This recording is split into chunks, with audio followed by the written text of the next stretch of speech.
having a lot of self-care that nurtures you and supports you through the writing of those tough scenes. And also, if you are at risk for being re-traumatized by Right. writing it, like being under the care of a physician or a therapist that can help you go through that process safely. Hello, writers and crafters. I'm Valerie. And I'm Erick Mertz. And this is episode 123 of the podcast, and it's July 26th, 2023, as we record this. Today, we're talking about hard things for memoirists. So that'll be a really interesting conversation. I specialize in memoirs, and you, Erick, are a ghostwriter for Ghostwrite many them. memoirs. Yeah, Many memoirs. Yeah. many memoirs. We don't have any new patrons this week, but thank you so much to our existing patrons. We really, really appreciate your support. And for as low as $1 a month, you can get a postcard from me, a shout out on the podcast. We can make announcements for you on the air, including reading your book blurb and book description. So if you're trying to push people towards a course that you're giving, or a workshop you're giving, or a book that you're selling, or something, or you have a new award for your writing, anything, if you want us to make an Anything. announcement, we would be happy to do that on the air for you. And other tiers, the benefits increase. There's lots of cool goodies in there. So go to patreon.com/Valerie Ihsan, IHSAN. And you can also go to patreon.com/Strange Air Stories for short stories in the paranormal mystery genre from Erick. He also has some really cool goodies for different tiers as well. You can hear me talk about what a story is about, like where it comes from. The inspiration. Yep. And you just dropped a new story too. I Just did. a couple days ago, I think, right? Yep. Yesterday. Yep. And that video, the explainer, will be. I actually make a list of the things, like after I write the story and when I post it, I write down where the story came from. And it's sometimes the list is very ordinary, like, oh, obviously this is this, and obviously this is that. This one has a lot of interesting connections, things that like, oh yeah, that was the inspiration for this, or that's where the visual came for that. So yeah. Cool. Other announcements. I have that shared lodging ticket for the retreat that's available, and a private ticket came available just this last week as well. So yeah, go to my shopping page, valerieihsan.com/shopping, and there are 2 tickets available for the retreat in August next month. One is $650 for that shared lodging, and one is $900 for the private. So go in and check it out. Those cover all food, all lodging, coaching, instruction, retreat time. So it's a really good deal. I also have a group coaching cohort that's starting in September. So September to December, that's 3 months. And that price is $500, but with your podcast listener discount, you can get a 10% discount off of that $500 price. And that's 3 months of coaching. Just for a price comparison, if my one-on-one weekly coaching is the private one-on-one weekly coaching is $500, and that includes a critique on pages if you so desire. And this group coaching works out to about $165 a month. So you can see the price difference between group coaching and individual coaching. So valerieihsan.com/shopping. What about you? Any more announcements? Nothing new. Working on pre-release stuff. That's work. Next book is coming soon. I'm actually committing a lot of time to getting that together so that it's a little more cohesive and organized. And so, I love the cover reveal you just did. It's really a cool cover. I think that's badass. I love the motorcycle. You were the one who said you really liked it, and I think I worked on that cover from April of 2022 until the spring of this year. Like I was going back and forth. I actually tipped the designer a pretty big, because they had so many rewrites, redos for me. Oh, you tipped your designer? That's awesome. Good for you. Well, if they're going to do like 38 revisions, when they probably should be doing like 8 revisions. Yeah, they're going to get 3. They got or 3. Yeah. I don't know. I'm usually like an 8 to 10 revision person. And because when I do a cover, this is we won't go too far down this lane, but when I do the cover, I do the image, like let's do the image, and then once the image is good, we do the words, the word mark, how the word mark's going to arrange. And that's really hard for a lot of designers because they want to throw that on there. And so yeah, I end up doing more revisions because I separate the two. That's and I'm picky about the fonts and stuff. So yeah. What but it about was you. You said my you really author liked it. update? Yeah, I did. I really liked So it. I was like, all right, I guess I'm sticking with this one. Author update. No, just I'm finishing the rewrite of that novel right now, and I'm pretty happy with it. Got stuck on a really it's really odd what the scenes I get stuck on. I was having this reflection yesterday. Like there's a scene that's just it's meaningful. I'm not going to say it's a meaningless scene, but it's not a big emotional scene. It's a connector scene. It sort of like connects two bigger scenes together. And I just couldn't get it right yesterday. I just was beating my head over it. It just, yeah, I don't know why. It was driving me nuts. But that's what I'm doing. I'm rewriting the book, making sure the book is going to be, rewrites are going to be done in September or by September, and then we'll be off into pre-release land. So what Do you about you? know what the Oh, pre-release date is yet? I will make that pre-release date on Sunday. It's all dependent on when writers group can get me feedback. If I can get all that feedback before going on vacation, then I should be able to start the pre-release on this week, and then have the book and releasing early November. But we'll see. Since it's not set in stone, it gets pushed back. Right. Yeah. Everybody knows that's how it goes. It started out late October, and then it became a little later. So I am thinking about branding and my unique spin on my coaching. I've been doing client work. I am emergency dog sitting for my best friend. So we currently have 4 dogs in the house right now, which has, goodness. I mean, we normally have 3. We have a good system with 3. I can ignore, I mean, it works out. Like it's not a huge deal. The only time 3 dogs becomes an issue is like when we're traveling and we need to get a dog sitter. And if our regular dog sitter who just comes to the house is, not available, then boarding them or getting, because a lot of dog sitters pay by or get paid by dog, so Right.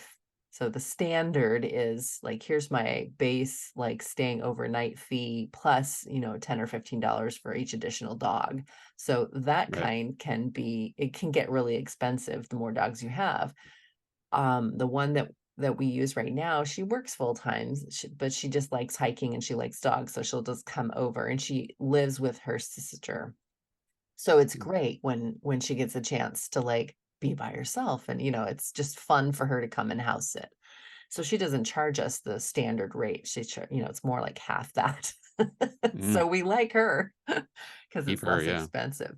But adding a 4th dog has created, and he's just a different, he's out of the blue. And so everything is cheap. Like the dynamic is completely different. The hierarchy is different, whatever, between the dogs. And so it's more like having a toddler in the house.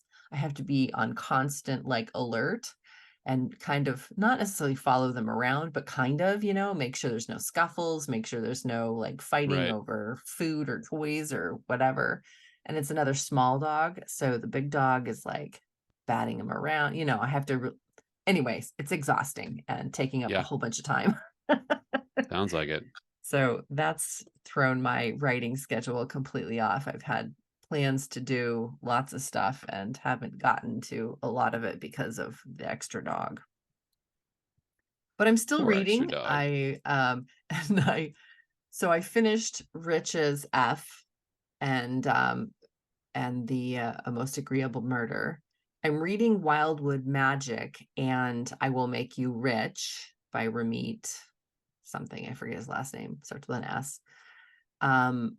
He's got a new Netflix show right now. That's how I know about this book. So I watched the Netflix show and now I'm reading the book.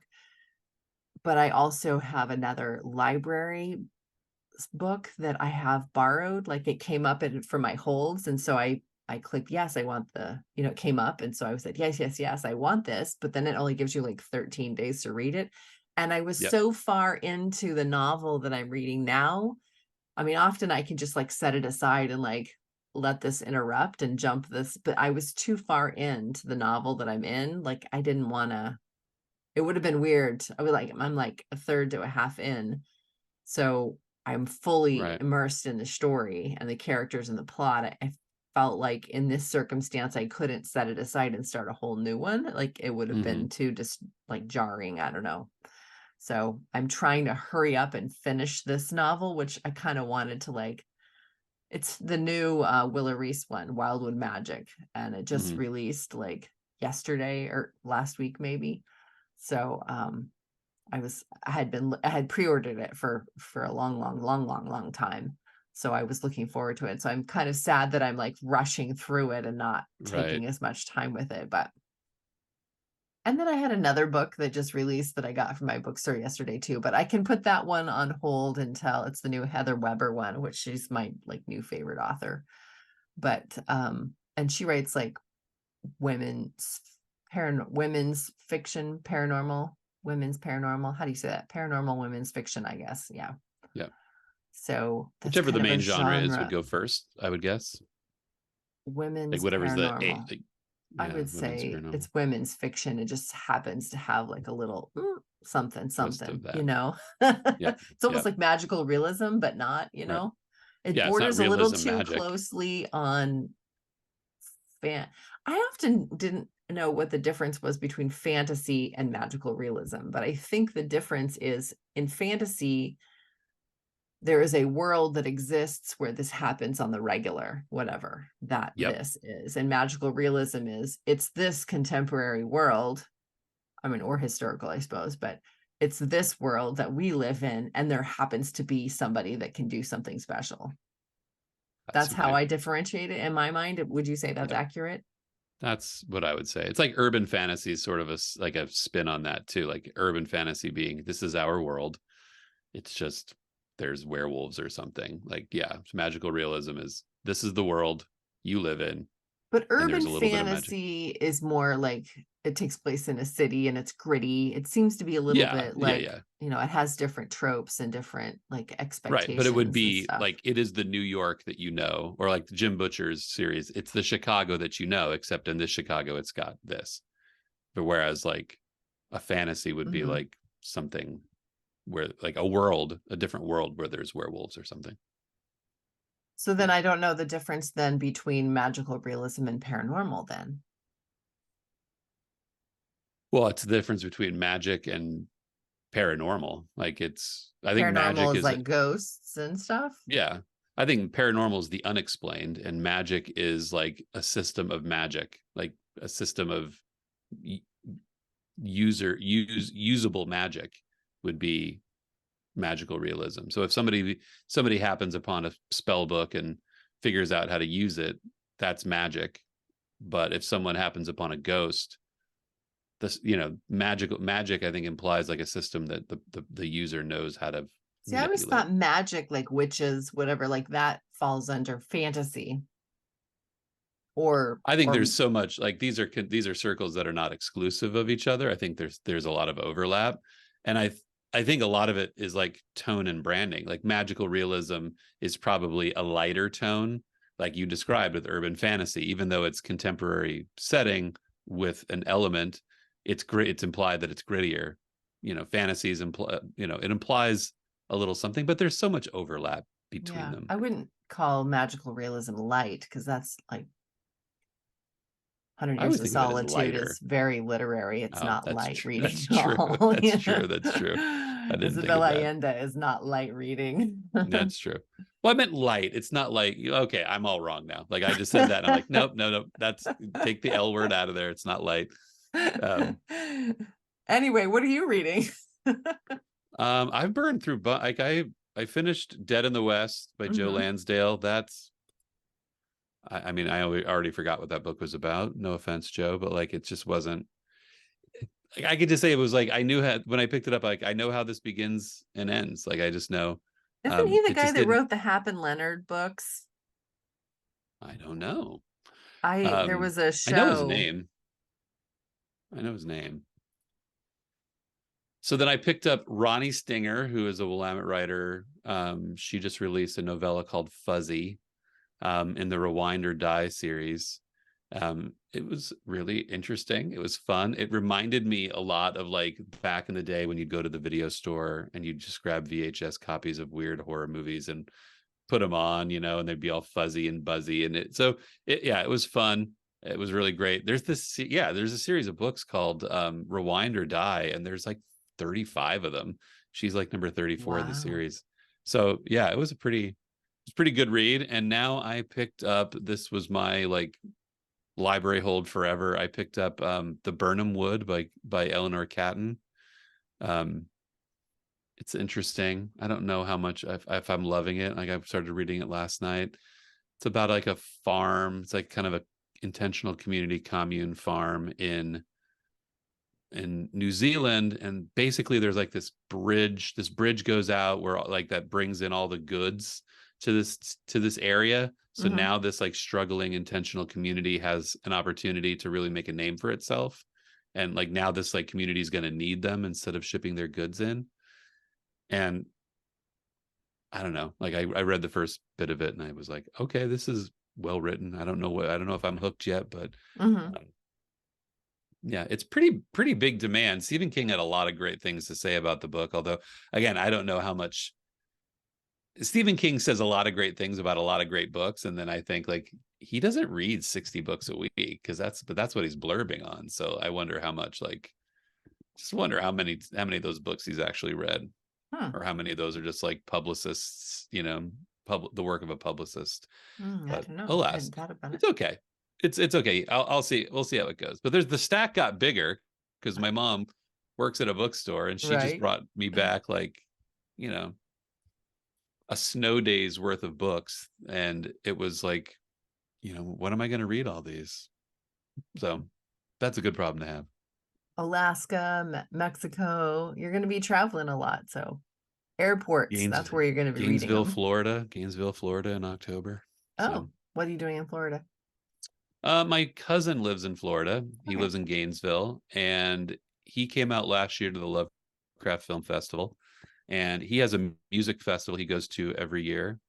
So we kind of made this pact where every other year we would travel to the other person's festival of choice. Oh, And cool. he loves horror movies, and his is like a punk music festival. I love punk music, so I'm just, we're gonna kind of indulge the other person's festival of choice. And it's really funny though, like I'm 47 years old, and I'm going to be hanging out with a bunch of 31-year-olds at this punk festival, and these shows like go from noon till 2 in the morning. And Uh-huh. my cousin sent me his hit list. He's like, I'm going to see all these people, and I'm thinking, when am I going to sleep? Yeah. When am I going to You're going to have 7 people in your 2-bedroom house. When is the 47-year-old guy going to sleep in this whole arrangement? So this is what happens when you're in your late 40s, and this is the anxiety you get. It's like, how am I going to sleep in late October? Uh, We shall see. It'll make a good story. okay, let's talk about memoirists. Speaking of Since we are stories, one, yeah, since we are them, we are they. we are they. So, okay, there's like 3 things that I think are the hardest for memoirists, and you have additional ones. So I've got a how do we couple. want to do this? You want to just sort of talk and see if it How about we just comes go? You up, do or one, I'll do one. You do one, okay. I'll do one. Oh, that's Like that. perfect. All right. I only have 2 that I can think of that are not on your list. So Okay. So the first one on my list is making the truth interesting. That I think is really hard for memoirists. I it's mean, hard I for struggle everybody. with that. It's hard in our personal lives too. Like, what'd you do today? Nothing. Well, Yeah. Yeah, it's hard for memoirists to look back on their own life, like the life they lived. I could see that. Yeah. well, and a large part of, like, if you're pulling data from your journals, sometimes those are just navel gazy whining, venti Navel things, gazing. which is what a journal is for. You know, that's what your Right. diary's Right. for.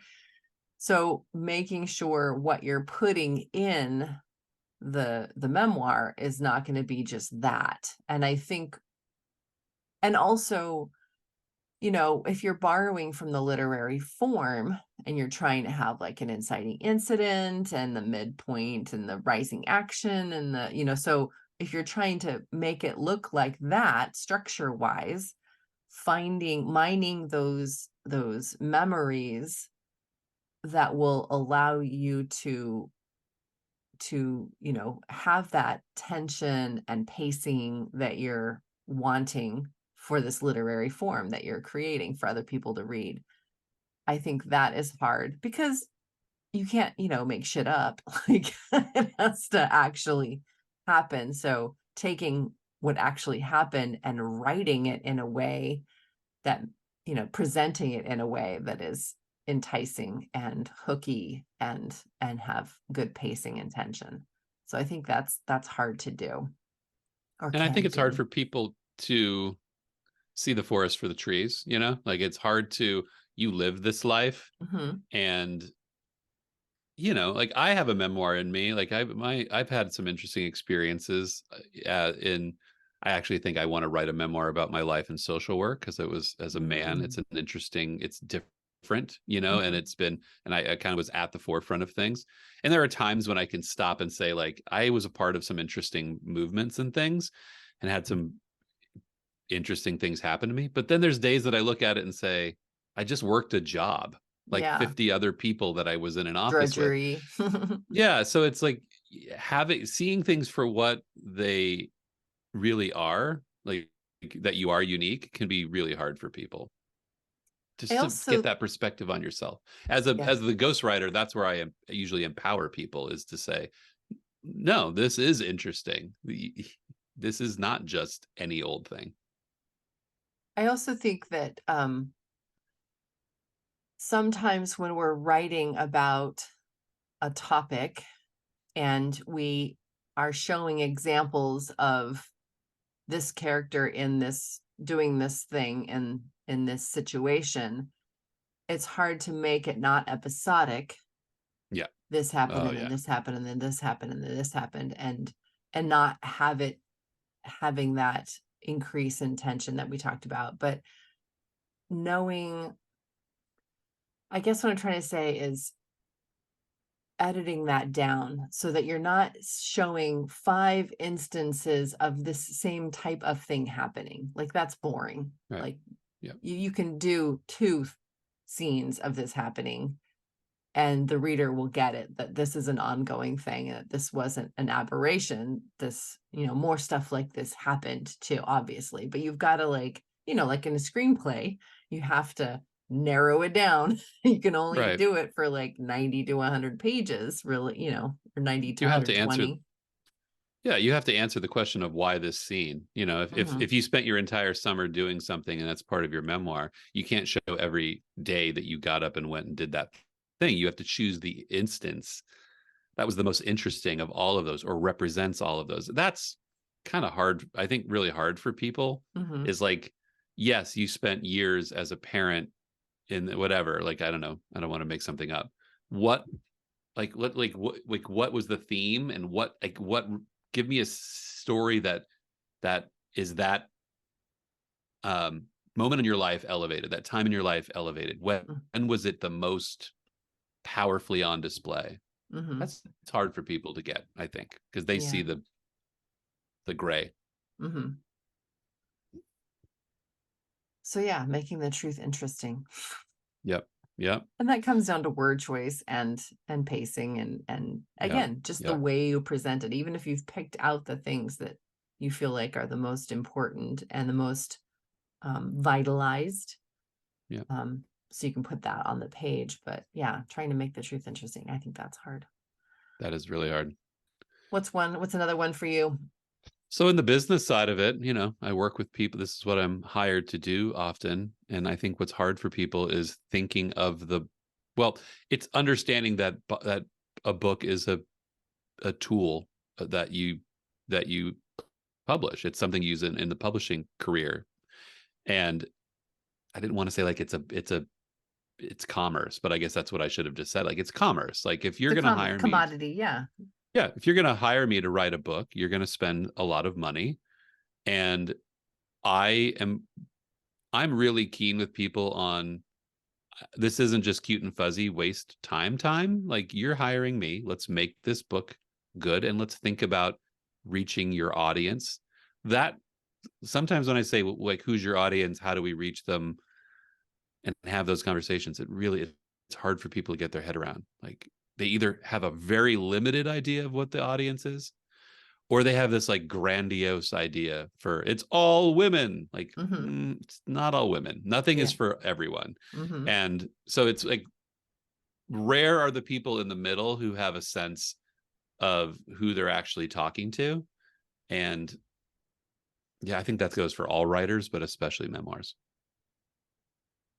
I think that a lot of people, for fiction or non, um, start with themselves as their ideal reader. So then knowing, and that might be true, but what is it actually then that creates that uniqueness? What is the subgenre of you? Right. Not The genre, but subgenre. like, what is Right. the subset of you? Speaking audience wise, like, Yeah. yes, I'm a woman. Yes, I've been widowed. Yes, I had small children, and was going through my grief during the time when I had little children. So, so that's a pretty small subset. You could narrow it down to that instead of just all Right. women, but trying to come up with what are those things about you or your audience that you are speaking to. For me, this is when I know a client and I are going to work well together. When I am able to speak a little, and I'm not going to be cold with somebody and say, well, your grief is a great marketing brand. Like, I don't go there.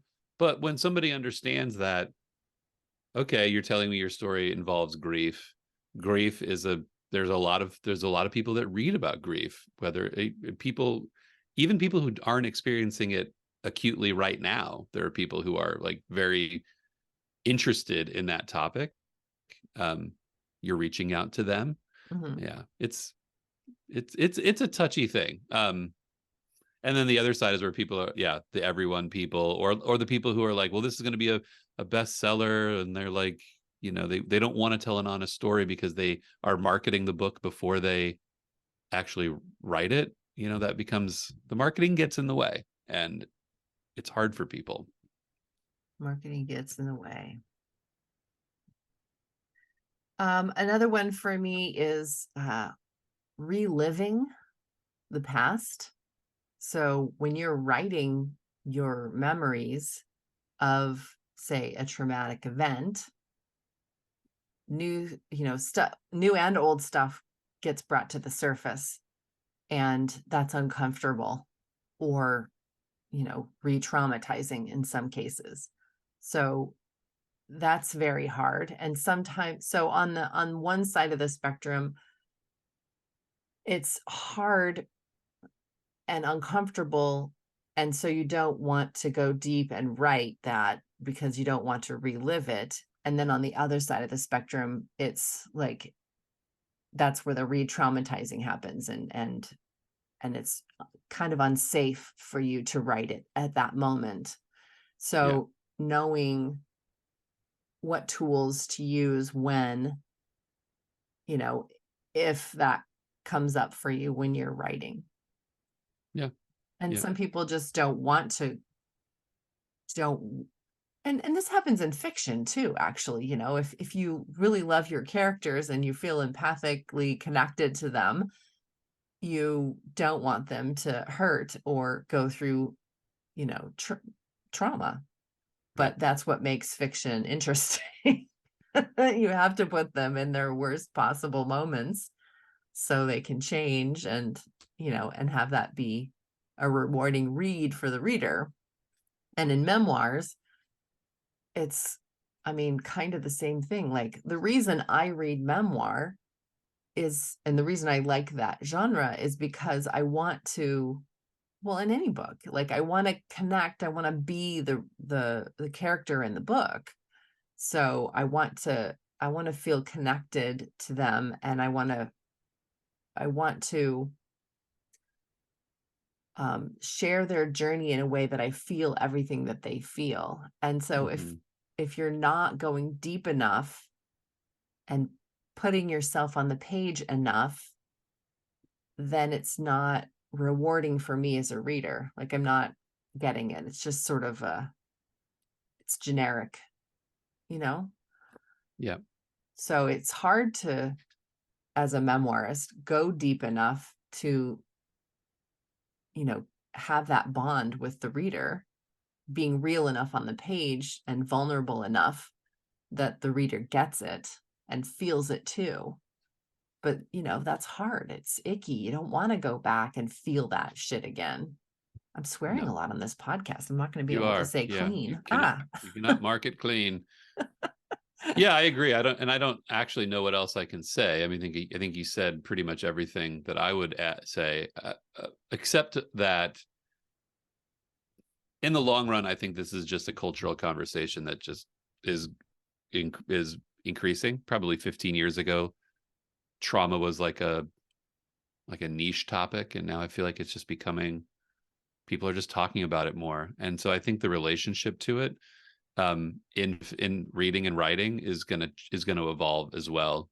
And I hope it's more this. I don't know how this is gonna sound, but like hopefully it's more of a, I don't want to say more of a stomach. That's kind of a tough guy thing, but like the longer people can kind of experience that in a book without being triggered and putting it down, I think it's going to be good for authors. So hopefully people get we create like a more, I don't know, a more open-minded, healthy relationship that we can, we can experience it without re-experiencing it, I guess. Does that make any sense?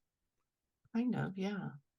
Yeah, like I just think about, like, I put out a story that had like a dog that dies in it, and it dies off screen. But like I realize like there are a lot of people who are traumatized by the loss of a pet. And like, my hope is that someone can experience that feeling in an empathic or sympathetic way without being having to relive it and like losing themselves in Hmm. that feeling. Like I think it's really, I re-experience the loss of that dog on an everyday level. His ashes are up on my, Mm. I see it every day I walk in, but I don't like, I'm not re-triggered by it. And so I'm hoping, I don't know, just like being empathic with those traumatic experiences versus like thrown off the loop, I guess. Yeah, I get that. And there's other, there's tools for when you're writing memoir, you do have to like take more breaks maybe, or Yeah. when you're writing about traumatic events, I'll say, whether it's Yeah. fiction or memoir, and having a lot of self-care that nurtures you and supports you through the writing of those tough scenes. And also, if you are at risk for being re-traumatized by Right. writing it, like being under the care of a physician or a therapist that can help you go through that process safely.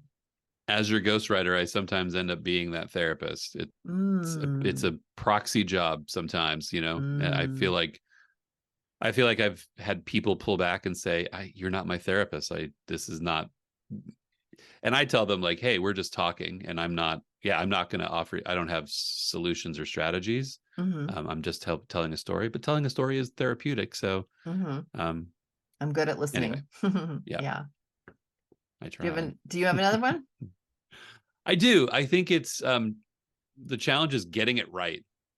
I think there's this like idea that there's like this one truth to a story, and I've worked with a lot of people, and this is especially a male thing. I'm not saying, just saying, that a lot of people want to like get it right. When you tell me this story, and they sit there and they get spun around because they're trying to get the story, nail the story right. And I sometimes tell them like, we might tell this story 3 or 4 times before we you might tell this story to me 3 or 4 times before we know how to write it, because it's just that sometimes the story's complicated, and sometimes you have to tell it to yourself or tell it to someone 3 or 4 times. So like the idea that you're going to nail it the first time, get it right, you're going to characterize everybody that was in the scene or in the story or at the moment, you're going to characterize their actions right. I just think that's giving yourself some room to like relearn your story as you're telling it Mm. might make for a better book. In terms of like the core message, you know, I think that's what you're saying. Like you're Yeah, telling the story and then you think it's about something. You think it's about the time that this happened and how you right, reacted to it, but really it's about this other thing. Like, right. was it you that was telling me off screen about discovering that this memoir, this story was actually about their father? Is that Yeah, you? Mm-hmm. yeah. I had a client who I worked with for a year on a book, never finished it. Unfortunately, would have been a great story. But he was like telling this over and over. We went through the sequence and the story multiple times and got to the end of it. And he was probably the third or fourth time. And he said, like, you know what? I never realized that this whole thing was about my mom. I Mm. thought it was about this. I thought it was about that. I've lived my and that happens a lot. And again, it happens a lot with men. Um, and maybe I just end up with an inordinate number of male clients because I'm a rare male in this role. But alas, like it just people start down the journey thinking they're telling the story for one reason, and when they get around to the end of it, they realize it was their real internal purpose was something different. So And I just think that's having, magical, yeah, and personally. having But compassion for yourself and knowing that the story will evolve and that you aren't going to have the one truth, get it right moment at the beginning. And actually, that's true of any novel too. right, You're right, not going to write a rough draft and have that be the thing you publish. Like it's going to be revised a whole bunch of times it better beforehand. be. Otherwise, it's probably not going to be good. I think another thing, and this is the last one on my list right now, is separating the self from the character. I think that's hard for memoirists. Oh yeah, And especially like when they're receiving critique and feedback, being able to say like this isn't a critique of me as a person. This is a critique of the character in the story, and being able to have enough distance to hear feedback in a constructive way, and also to be in service to the story, kind of like you were just saying, like this isn't the only way to tell the story, and right, if you present it in this way, then it will work better, and being right. able to hear that and not take that as criticism of the way that your life was, if that makes any sense. It does. I think that. Yeah, I think that happens a lot when going back to a point we made earlier, where you're talking about if you're entire like to condensing your experiences and maybe coming up with scenes or moments that are emblematic of times in your life rather than literally what happened. It's hard for a reader to, or sorry, it's hard for that memoirist to say, well, that's me in there. That's the way I it do. happened. Right. It's a composite sketch. I Mhm. think people have a hard time putting Mm. themselves into that like composite sketch scene. Um, when that's a lot of like, again, I can't, unless you're talking about like high end historical or like historical moments or things that are a part of record. I think there's a lot of that stuff is like a lot of what you read is composite of time. It's, you know, Yeah, you can I do don't, I you just, can do fun, stretchy things with time in a memoir. yeah. It all And happened, you should, and you should, yeah. It all yeah. happened, but maybe not in this order. You're gonna Right. change it around and stretch time, or like chop it up and make it shorter or whatever. Yeah, it is. I like that Yeah. composite sketch idea. We're not doing Yeah. composite characters, but it's a Right. composite sketch of a life. Yeah, and composite characters are a different thing, and they're a different necessity. Um, in writing, sometimes you do have to say, I'm not going to tell you about every evil boss I had. I will just tell you I generally gravitated toward this type or something. Like, you might create that composite sketch, but not of yourself. No. Not you.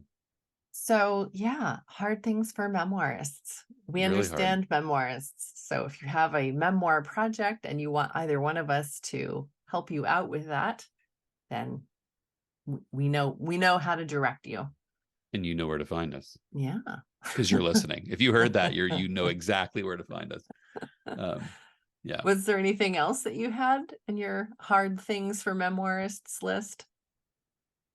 No. Yeah, I think I went through everything. I'm there is more, but I think it's all more, just yeah.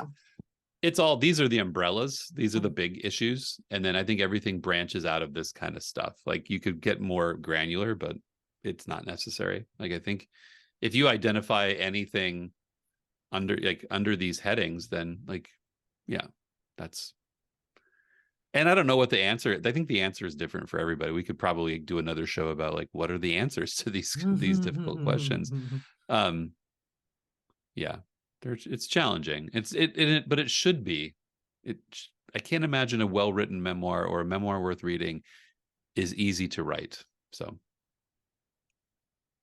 yeah, and it does have many, many iterations. Yep, definitely.